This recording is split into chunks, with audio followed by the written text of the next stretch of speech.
আল্লাহকে এভাবে বলো, মাওলা তামাম দুনিয়া আমার লাগবে না, ওটুকু দুনিয়া দেন যেটুকু দুনিয়া হাসানা, ওইটুকু সম্পদ দেন যেটুকু পবিত্র, ওই রকম একটা বিবি দেন যে নেককার, ওই রকম সন্তান দেন যে সন্তান আপনাকে সেজদা করে, ওই রকম সম্মান দেন যে সম্মান আখিরাতের কাজে লাগে, ওই রকম ব্যস্ততা দেন যে ব্যস্ততা দ্বারা ইবাদত আমলের নেকি কামানো যায়, ওই রকম অবসরটুকু দেন যেটুকু অবসরে আপনার জিকির করা যায়, অর্থাৎ যা কিছু দ্বারা আমার আখিরাত বয়ে আনে এমন দুনিয়া আমারে দেন।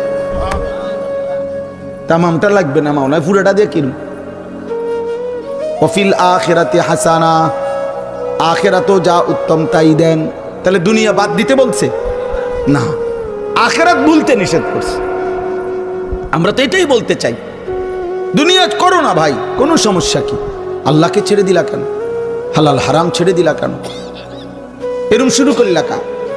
সুদও খাও, কিস্তিও নাও, মিথ্যাও বলো, ওজনও, কথায় কথায় হাসতে হাসতে মিথ্যা কথা বলো, হাসতে হাসতে ওজনে কমবে, হাসতে হাসতে সুদ খাইতেছে, সুদের লেনদেন করতে। আস্তাগফিরুল্লাহ। আরে বেটা, মনোজন কামড়াইয়া দুনিয়াটা সিরালাইবে সব কিছু খাইয়া, এরপরে শেষ বয়সটা ভেজিটেবল খায়, আর সাড়ে দুটা রুটি খায়।